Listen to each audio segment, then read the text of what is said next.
In the last few hands-on sessions, you understood more about list and what kind of different operations that you can perform on a list. Now it is time for us to move on and understand other data structures. We'll start with dictionary. So how to create a dictionary? Let me show it across to you. I told you dictionary is all about curly braces. So, and also about key value pairs, if you remember. So what I've done is, I've just created a simple dictionary here where I say my underscore dict is going to have a combination of key and value, that is male colon Ravi, female colon Sushma. So I've got these key value pairs stored across and I'm creating a dictionary here. So just by running this code, I am creating a new dictionary. Let me execute this and showcase what is there. So whatever I wanted to create, it has come out as a dictionary. Now you need to understand what are the keys and what are the values. You have dot keys as a function. So for any dictionary that you have created, dictionary name dot keys, if you use, you will be able to pull across the list of keys. So let me execute and show it to you what kind of keys that come out. Here we have two keys, male and female. So it has come out correctly. Now if you want to access the values of the dictionary, all I have to do is, I just need to use values as a function, dot values for the dictionary name, and that can fetch me the values. So look at this, Ravi and Sushma are the two values and we are able to see that very clearly. In the same way, we can also grab values using keys. So how do we do that? If I just pass on the key as a value, as a parameter to the myDict function, I'd be able to get the corresponding values. Like for example here, the value for this male key is Ravi. So when I pass male as a key, as a parameter, I'm able to retrieve the value, corresponding value of it using this. Now is there a way that I can find out what are the different key values that are there? I can do that by using items function. So when I use dot items function, it returns a key value in the form of tuples. So we understood tuples earlier, if you remember. So it shows dict items male comma Ravi, female comma Sushma, and that's how the tuples are returned. So as a value in the dictionary, we can have a single value, a list, or even other dictionary that can be stored within a dictionary. So check this out.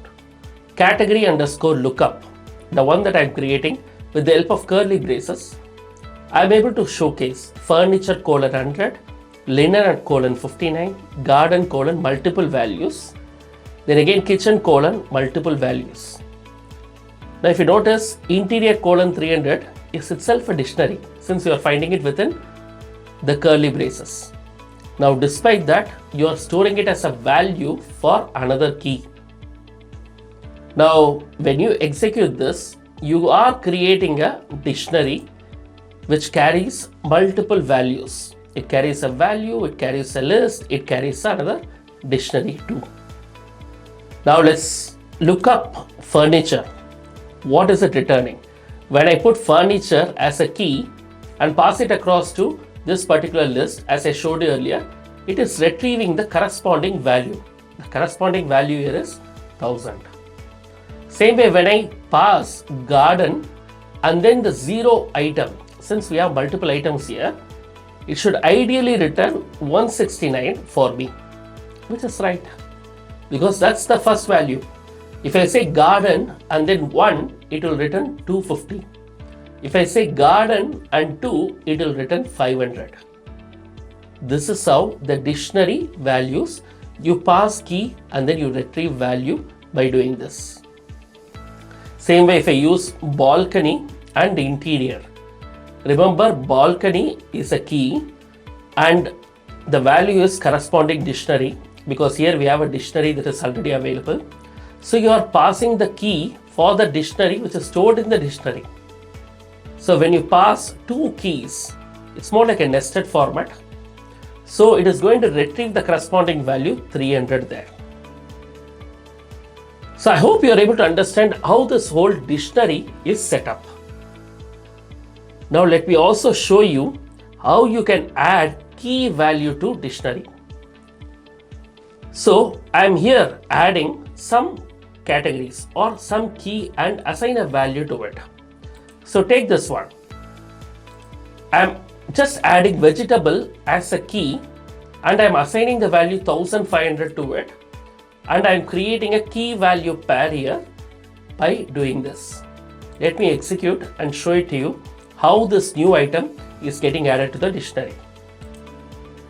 Now if you look at it, apart from the balcony in the interior, which was the last value in the dictionary, now we have got vegetables 1500 also added to this dictionary. A simple action which has helped me to add a key value pair to the dictionary here. Good.